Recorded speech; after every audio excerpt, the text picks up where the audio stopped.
Into some of the announcements, and as with last year, huge amount of want in the budget for the care economy, and that's going to get bigger and bigger and bigger. And again, we're going to have to be careful here, because if we want to be this magnanimous, we have to have a large tax-paying base. So let's be careful not to take too much advantage of all those people that are paying that tax.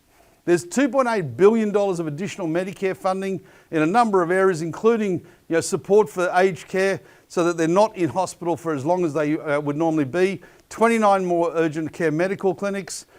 Some more processing benefits if you're coming in as a migrant, so getting your skills assessed so you can get into the healthcare industry easier from your previous overseas qualifications.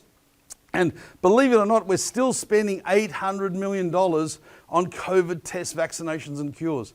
That baffles me. I know it's still there, it's not going to go away, but certainly isn't anywhere near the problems that we've had in the past. So interesting that we're still spending that much money in the next few years to keep us mindful that it still is there. There's $3.4 billion in this budget for new pharmaceuticals, which is fantastic. Most of them are on cancer care, which is amazing. You go from like $100,000 cost down to $30 cost. So if you've got that, it's absolutely essential. Never can knock that, and the more the merrier. We've got some expanded mental health services. I'm getting a bit worried in Australia about mental health, because not only is it prevalent, but my big issue is, are we fixing it? We're certainly treating it. We've got more and more support. Both governments have committed millions and millions of dollars to it. But are we actually getting any better? That's what I want to know. Where are we going to start to see measurement where we say, hey, there was people that were mentally ill, and guess what? They're feeling better, they're happy, they're not on the dependency that they used to be. There's, again, doubling down on last year's budget, as I've mentioned, is this aged care workers. Now, last year they gave a 15% pay rise to anyone in the aged care industry, and they're doing it again this year, with their premise being the more we pay, the better the care.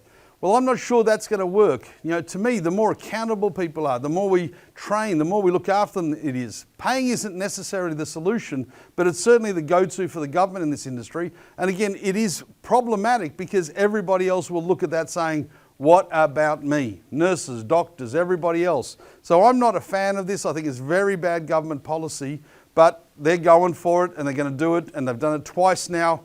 Who knows how many more times it'll happen.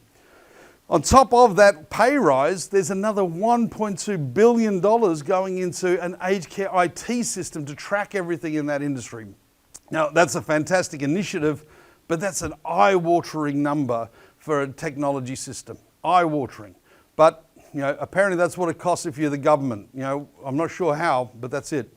One great thing, 24,000 more places, about $500 million for that.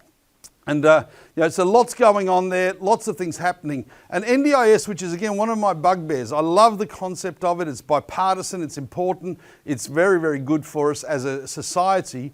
But there's been $468 million put into NDIS to help get it on track. It's been wrought with fraud, wrought with waste, wrought with spending. And you can see in this budget, they've identified $14 billion of savings, primarily from fraud and misuse, over the next 4 to 5 years. Now, sadly, that's not coming back as revenue because it's going straight out the door for increased NDIS genuine expenditure. So they're just neutralising it. Now, this may end up just being a bookkeeping exercise because it's the way that they can keep down the growing cost of NDIS. But if they get this integrity right, it's a good system. But there is an incredible amount of waste and abuse in that system. They need to rein it in. I'm hoping to see that over the next couple of years.